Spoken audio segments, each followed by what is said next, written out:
My name is Caroline Lawrence. Some of you may have heard of me. Some of you may have read some of my books. Raise your hand if you've seen some of my books around. Excellent. Raise your hand if you've read them. Raise your hand if you've never heard of them before. That's fine. That's why I'm here. I've written 17 Roman mysteries books and 2 volumes of short stories that fill them in. Spin-offs for younger brothers and sisters. I've written some books set in the Wild West. Let's move quickly past those because that has nothing to do with classics. I've written 2 retellings of Virgil. Just take a story from Virgil and retell it, and they'll pay you to do it. I've written some other spin-offs of the Roman mysteries too, set in Roman Britain, because my publishers said the schools will love it here in England. My latest 2 books are called The Time Travel Diaries. This is about a 12-year-old London schoolboy who goes back through a portal in London's Mithraeum to find a blue-eyed girl with an ivory knife. And I've written also a modestly entitled book called How to Write a Great Story, which I will be giving you lots of tips from today. Be careful what you read. A book could change your life. When I was 18 years old on my gap year between secondary school and university, I come from America, as you can probably tell, but I was on my gap year in Switzerland trying to work, but it was too expensive to do anything but read books, so my parents sent me books.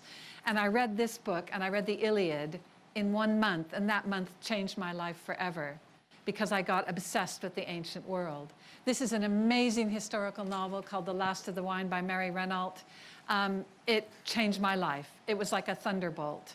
It literally changed my life. It brought me from America to England, where I've been living ever since, because when I got back from my gap year, I started studying Greek and Latin and classics at Berkeley, and I loved it so much that I got good enough to just scrape a scholarship to study at Cambridge University, and I've been here ever since. Even before I became obsessed with the ancient world of the Greeks and the Romans, I loved the Greek myths. Who doesn't like the Greek myths? They're so great. I love the stories of the gods and goddesses on Mount Olympus, and especially of the heroes. And here's one of my favorite heroes. I'm giving a 1-hour talk in half an hour. So if I had more time, I'd ask you to guess who he is, and you'd go Hercules, and I'd go no, because Hercules usually wears the the lion skin, and has a club and a bow and arrow. This is Achilles, the great hero of the Trojan War. Most heroes have one of the gods, usually Zeus or Jupiter, as their father, but Achilles has Thetis as his mother. She's a sea nymph. And you all remember the story of when he was a tiny baby, his mother took him by his little heel, dipped him in the magic water of the river Styx. Wherever the water touched, he became invulnerable, all except for his heel, which of course could be wounded. You might say, so what? Someone could, stab his heel or slice it with a sword. That would hurt, but it wouldn't kill him. No, but if you had an arrow with poison on the tip and you fired it exactly into his heel, that could kill him. And of course, that's how he died, killed by the Trojan Paris, who was hiding behind a rock, probably like a coward, and fired it into his heel. And even today, we call someone's weakness their Achilles heel. Now, I know you all know how to pronounce that word, but when I first saw it, I thought it was a child's when I was like 7 or so. It's Achilles. So everybody say Achilles heel. Thank you for playing. That's my first tip if you want to write a great story, is give your hero a weakness. Give them an Achilles heel. And in fact, Achilles heel wasn't just his physical heel. His weakness wasn't just his physical weakness. It was an inner weakness, which is always more exciting. It was his hot temper. And that's a great Achilles heel to give any hero. Here's the opening of the Iliad, the great poem by Homer. And when I went to Berkeley, when I was 19 years old, I saw ancient Greek for the first time. And this is amazing. I thought it looks like little black worms crawling on white. And when you can finally decipher it and decode it, you're in the head of someone who lived over 2,000 years ago. It's amazing. And it says, in case you can't read it, Menen aedithea pelea deu Achilleos, ulomenein, he muria chaioi, algoe theke polastifthimus psychas, aidi proiapseneron, autuste heloria toke cunesi noisi te pasi, dioste telea to bule, exude ta prote, diaste te nerisante, atreides te Alexandron, kai dios Achilleos. That's only the first line. A lot of people could memorize the whole blinking thing and recite the whole blinking thing in ancient Greece and Rome. That's an amazing poem by Homer, so old that it was composed before it was even written down. And it's the story, of course, of just one incident in the Trojan War, the war of the Trojans and the Greeks. So I fell in love with ancient Greek. I started with Greek. And they say, oh, if you do Greek, you have to do Latin. We call it classics. And I said, okay, I'll do Latin. So I did classics, and I love that. I love Latin even more, because the Greeks have philosophers and, you know, truth and Plato and virtue and excellence. But the Romans have chariots and gladiators and beautiful slave girls and mad emperors and exploding volcanoes. So I think the Romans are even cooler than the Greeks. I used to love Nancy Drew when I was a little bit younger than you. And after I left Cambridge, I fell into teaching kids at school, your age. I was teaching art and Latin. And I loved being a teacher, but I thought, this is exhausting. What I'd really love to do is write books set in the ancient world. But I couldn't think what to write about. And then one day my sister said, why don't you write some books for kids set in Pompeii? And it was like a light bulb went on over my head. Bing, good idea. And I thought I can do a mashup of Nancy Drew, a girl detective, in ancient Roman times. And that was my light bulb moment. At first I thought I would set the books in Pompeii, where, of course, Vesuvius erupted. But I thought I'd start with an origin story. And I knew I had to make my girl detective younger than 18, because Nancy Drew, in the Nancy Drew mystery stories, is 18. But if you were 18 in the Roman world and a girl, you'd be married with about 3 kids. So I knew I had to make my girl detective a bit younger. So here's Flavia Gemina, or Flavia Gemina, if you prefer. And the kind of origin story is set not in Pompeii, but in Ostia, the port of Rome, which is my favorite ancient site in the whole world. There's something really magical about Ostia. If you ever go to Rome, set aside a day to visit Ostia. It's numinous. And the first book I wrote, thanks to a Hollywood screenwriter, I wrote the first draft in 2 weeks. I'd been trying to write. I had lots of ideas, so many ideas about the ancient world, but I didn't have a way to put them in order. And then I came across a Hollywood screenwriter called John Truby, who talks about plot structure. And I don't have time to tell you about his plot structure today, but I will tell you a shorter one. I love plot structure now, and I collect plot structure. And there's a great one called The Hero's Journey, which many of you will have heard of. And the beauty of The Hero's Journey is it goes right back to ancient Greek mythology. If you Google Hero's Journey or monomyth, you'll see this handy little diagram. Some of you may use story mountains or something. This is a really powerful tool for writing a story and for analyzing almost all Greek myths. The hero starts off, he gets a call to adventure, he gets a supernatural aid, he crosses a threshold from his ordinary world into the world of adventure. There's a mentor. He often goes down to the lowest point where he fights a beast, he fights a creature or something, and he has to get the prize, the golden fleece, the sword, the magic elixir, and then he returns home back to where he started. I'm going to be telling you in a minute 2 stories where the hero doesn't return back to where he starts, but it hits a lot of those other beats. One thing I noticed is I love movies, and I realized just watching movies that all my favorite movies have about 5 characters. They have, and I call them archetypal characters because these go right back to Greek mythology. They have always a hero, but the hero doesn't have to be a grown-up man. Doesn't have to be James Bond, Superman, Batman. It can be anybody. It can be a girl like Dorothy from Kansas, a hobbit with hairy toes, a Roman girl, and even an old man like Mr. Carl Fredricksen. I realized that there's often the faithful sidekick, the helper of the hero. I realized there's often the funny one who can be the same as the faithful sidekick, or who can be 2 people like Pippin and Merry from Lord of the Rings. I realized there's another great character I started to notice that started to pop up, is the wild one, who's often, if a hero's half human and half god, the wild one's half human and half animal. So that's a really fun character. And in my Roman Mysteries books, Lupus, down in the center at the bottom, he's a little mute beggar boy who can't speak. And even his name, Lupus, means wolf. And there's one more character I noticed. These characters go on the journey, on the hero's journey with the hero. They're his allies, his helpers. But there's one character who doesn't go on the journey, but sends the hero on the journey. And I call him the mentor. And the mentor is usually a wise older person, often a wizard, can be a teacher, a librarian, a parent, an older brother or sister. And they say to the hero, you must go on a quest. And the hero goes, no, I can't go on the quest. I'm too young. I don't know how. And the mentor goes, yes, you must go on the quest. Teach you I will. Train you I will.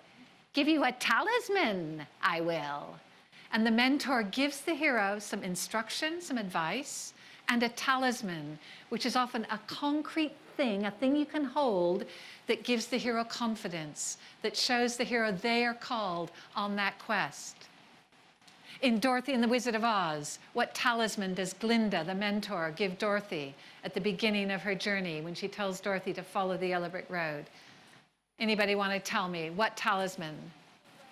The ruby slippers. Percy Jackson fans, what talisman does Chiron give Percy Jackson at the beginning of Percy Jackson? Well, in the very beginning, the very first book, in the first chapter, he gives, in the Metropolitan Museum, he gives him Riptide, the pen that turns into a sword. And Obi-Wan, of course, gives Luke my favorite mentor, Obi-Wan, gives Luke the lightsaber, his father's sword, to call him on his quest. Gandalf gives Frodo the ring, the most famous talisman in 20th century literature. Notice the mentor is often a man with a beard. Little tip for you there, but not always. Mentor comes from the Odyssey, the other book written by Homer, maybe. And in the Odyssey, an old man appears to Telemachus, as in this little drawing, and also to Odysseus at one point, and gives him some advice. But it's not really mentor. The old man, it's not really an old man. There is an old man named Mentor. But who is this really in disguise? Anybody know? It's Athena, the goddess of wisdom. Thank you. But mentor, that still doesn't take away the fact that it's a wise older guy with a beard. Again, doesn't have to be a beardy guy. This is a lovely clay plaque in the British Museum that you can see in room 69. It shows Theseus with his mother Aithra. And she says to Theseus, when you're old enough to lift this humongous rock, you can go seek your fortune. And when he's 16, he lifts the humongous rock, and underneath is his dad's sword, just like Luke Skywalker, and his dad's sandals. And so he goes to Athens to claim his birthright. This is one of my favorite heroes. Not a lot of people like Aeneas. He's pretty dutiful and pious and good and noble. He's a bit boring. I love him. And this is probably my favorite fresco from Pompeii. He looks really good there. He's a good-looking guy, Aeneas. That's him being really brave, leaning on his spear as the doctor pulls out a really nasty barbed arrowhead out of his thigh, and he's being really stoic there. He's got Ascanius, his little son. He's leaning on him. And who's that coming on out of Olympus? That's his mom, Aphrodite or Venus, with some dittany, some herbs that'll help take away the pain. And as you know, Aeneas was one of the Trojans. His divine parent was Venus, and they were fighting against the Greeks. Here, anyone remember, how did the Greeks finally, by subterfuge, by a trick, beat the Trojans? Trojan horse. And you can kind of see it in this painting. There are no good paintings of the Trojan War, but you can kind of see it right in the middle. It looks like a little horse right there in the middle. If you imagine these buildings are as tall as cathedrals on fire, and of course you all know the story of how the Greeks tricked the Trojans into bringing the horse across the threshold into the gates of Troy. And at midnight, when everyone was drunk and asleep, they fell out, dropped out, set Troy on fire, and started killing all the men and enslaving the women and children. And if you look carefully, you can see Aeneas down here. Sorry, bash that. Sorry, I can't be with all of you at once, but you can see him in the left-hand bottom. And he's carrying his old dad on his shoulders, Ascanius. And, Anchises, and Ascanius, his son, is following along behind. And his wife's nowhere to be seen. Julius Caesar put this scene on a coin. And you can see on one side is the face of Venus. Caesar claimed his descent from Venus through Aeneas. And on the other side, you can see Aeneas with his old dad on his back and holding the talisman, the statue of Athena, the household gods. It's called, Hollywood screenwriters call this crossing the threshold, that moment when the hero leaves their ordinary world and goes into the world of adventure. And in movies, it's often the most visually exciting moment of a film. Here's a great crossing of the threshold from Jason and the Argonauts, the 1963 movie, where Neptune is holding aside the clashing rocks so Jason can go through. Here's another great one. This is from a French film about Orpheus, who made a visit to death, a Greek hero who made a visit to death to get his wife back. And they made it look like he was going through a mirror by letting the guy wear rubber gloves like you'd wear for surgical gloves and putting his hand in molten mercury. And then they tipped it on its side because they didn't know how back in 1950 you could make someone going into a mirror. They did in 1999. They used the same thing in The Matrix, which is another story of the hero's journey, which hits all the beats of the hero's journey when Neo goes through the mirror into another world. In Dorothy and the Wizard of Oz, when a black and white tornado drops Dorothy down into Technicolor Munchkin land, that's a really great crossing of the threshold. Sometimes the hero literally leaves his world and goes into another world, as in one of my favorite films, Wall-E from 2008. In almost every hero's journey, there's that bit at the bottom where the hero visits the underworld, and it often occurs exactly halfway through a story. Exactly halfway through Virgil's Aeneid, Aeneas visits the underworld, and he's got a new mentor. When he first fled Troy, his mother, Venus, comes to him and says, "You must go." She's his mentor, and he has to take the talisman, the statue of Athena. Here's another threshold where he has to go to the underworld, and you can see the Sibyl is his mentor, and she's given him the golden bough, or rather she's told him how to get the golden branch, which if you don't have it, you can't pass across the threshold past Cerberus, the three-headed hellhound. See him there? He's a threshold guardian. So look out for that when you read Greek myths, when you go to movies based on superheroes or heroes. Look out for that moment about halfway through where the hero goes to the underworld, faces death, even dies as Neo does in The Matrix, only to be brought back to life, to be resurrected. Raise your hand if you've seen the 2014 film Paddington. I'm going to have to stop talking about Paddington because pretty soon no one will remember it. It seems like it was only yesterday, but it was, oh my gosh, 5 years ago. Paddington is a genius film. It hits all the beats of the hero's journey. In fact, it's very much like the story of Aeneas. If you think about it, Paddington starts off with a problem. His home has been destroyed, just like Aeneas, whose home has been destroyed. Aeneas sets off in ships to find a new Troy. Paddington also sets off in a ship to find a new home. He wants to go to London because if ever you come to London, he's been told, you will be assured of a warm welcome. So here he is with his mentor, his Aunt Lucy, and she's giving him the talisman, which is the hat that belonged to his uncle, and before that to the explorer. So it will remind him where he's come from. It will also help him keep focused on where he's going to find the explorer. Plus, it's got a marmalade sandwich in it for emergencies. All the best talismans do. Now Paddington has got to cross the threshold, as many heroes do, all on his own. And he crosses the sea just as Aeneas sails for 7 years around the Mediterranean, trying to find a new Troy. The maker of this film, Paul King, not the maker of Paddington, Michael Bond, who died sadly a few years ago, Paul King, the director-writer, realizes the power of crossing the threshold. So he wrote in several more mini crossings of the threshold, like this one where Paddington leaves a wet world for a dry one, or this one kind of borrowed from Alice Through the Looking Glass, where Paddington goes through the film strip of Peru to visit it one last time before he commits to being in London. There's actually a moment where he literally crosses a threshold, and that's what threshold is. It's the bar at the bottom of your door. So everyone has one at home. You have a threshold, at least one at home. And did you ever wonder when you were watching the movie Paddington why it shows his little wet paws crossing over the threshold? This is his desire. This is his journey. This is where he wants to be. This is his goal. He's not going to end up back in Peru. He's going to end up here in this house.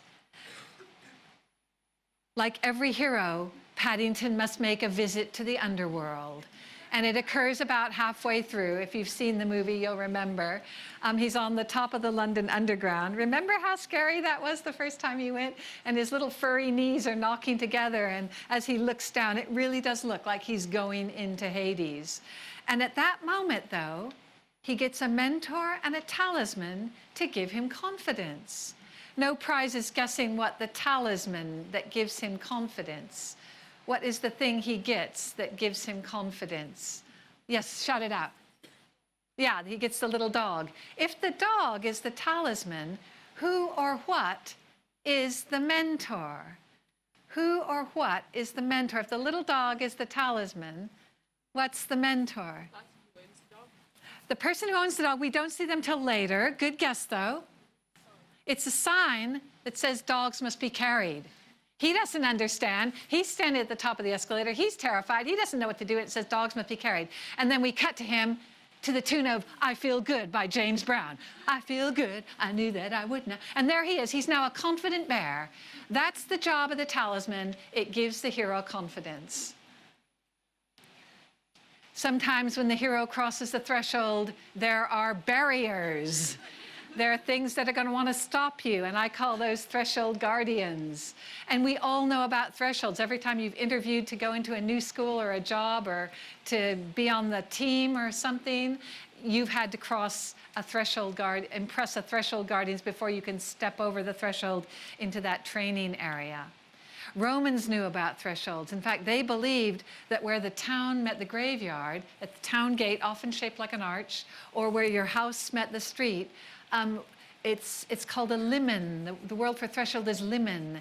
And the word liminus means there's a kind of magical power about thresholds. It's a border. And they believed that evil spirits could dwell where the town met the graveyard. And they believed that some of them even believed invisible evil spirits clung to the walls, the arch of the city gate. Can you see them? Can you see the invisible evil spirits? No, because they're invisible. And you might say, stupid Romans, they believed in invisible evil spirits. But we believe in invisible evil things every time we wash our hands against germs and viruses. They didn't know about germs and viruses. They only knew something could hurt them. So whenever you cross a door or go over a threshold in Roman times, and Greek too, I think, you have to step with your lucky right foot first, or a demon might make you sick. That's why they had scary beware of the dog signs where we have a welcome mat. That's why they had scary faces to reflect back the evil eye. That's why they had the left hand forward, the sign against evil. That's why they have snakes in their houses in Pompeii. Demons don't like snakes. You can't kill a demon, but you can frighten it away, or you can fascinate it and confuse it. That's why Roman women like Cleopatra wore a snake jewelry. Of course, she's a Greek living in Roman Egypt, but you know what I mean. Found a lot of snake jewelry from Pompeii. It's to keep away evil, because if you think about it, your eyes, your mouth, your ears are little mini thresholds that the demons can get over. This is one of my favorite frescoes from Pompeii. It's from a public toilet, and it shows a naked man doing a poo right there. He's being protected by two snakes, and next to him is the goddess Fortuna, the goddess of good luck.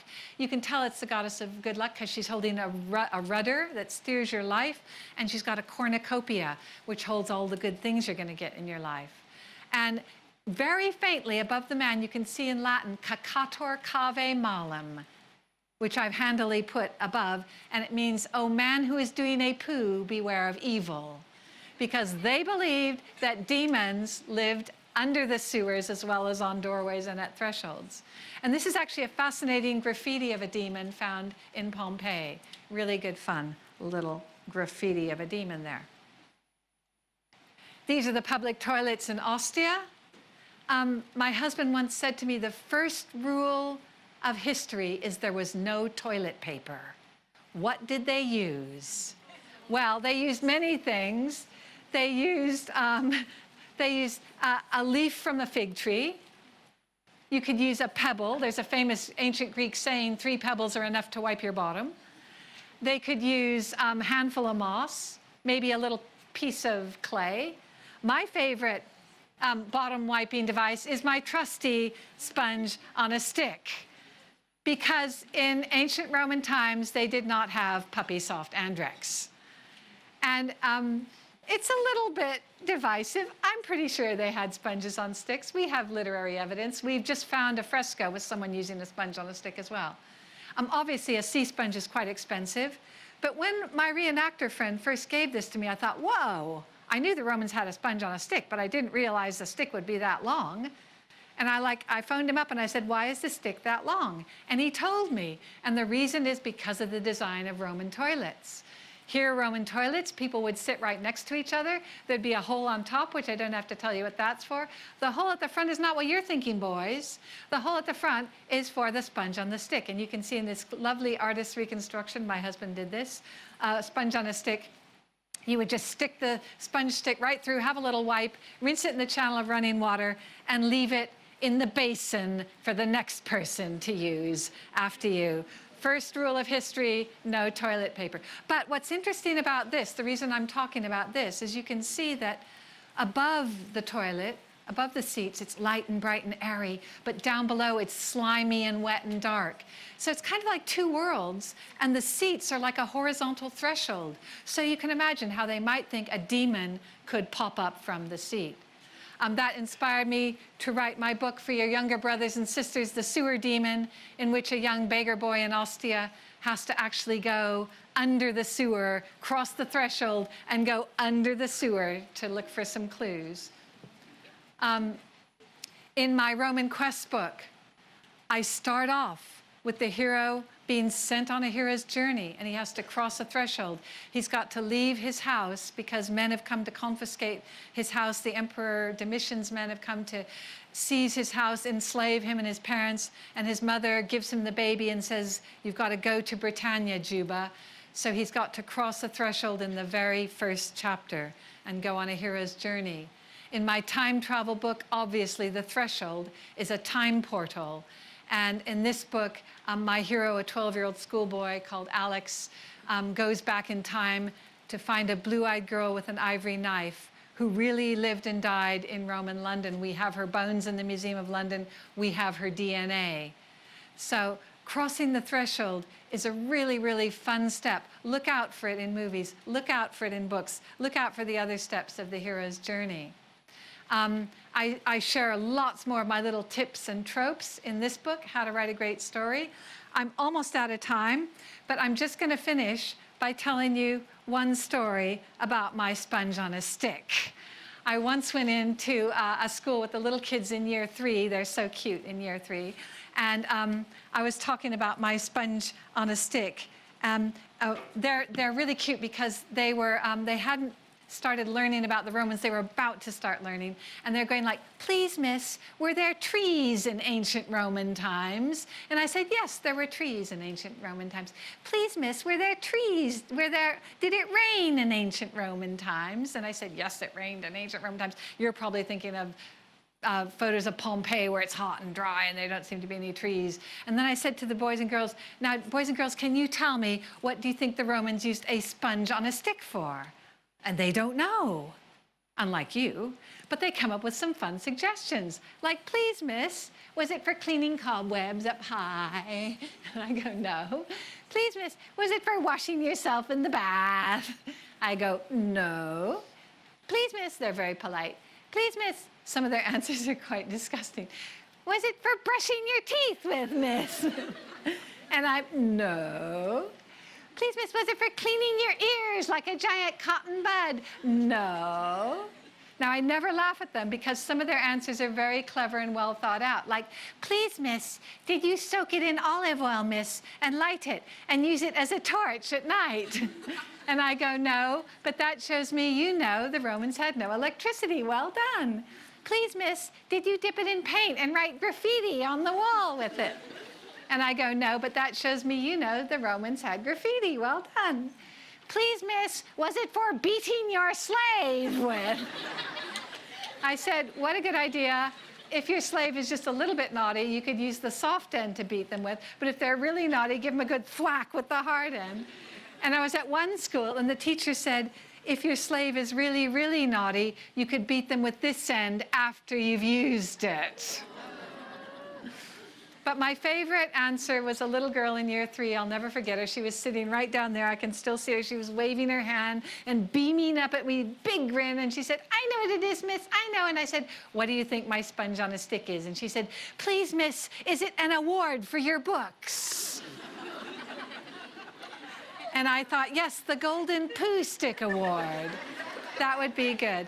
Anyway, if you've enjoyed my talk this morning, the best award you could give me would be to read one of my books and email me right there. Thank you very much.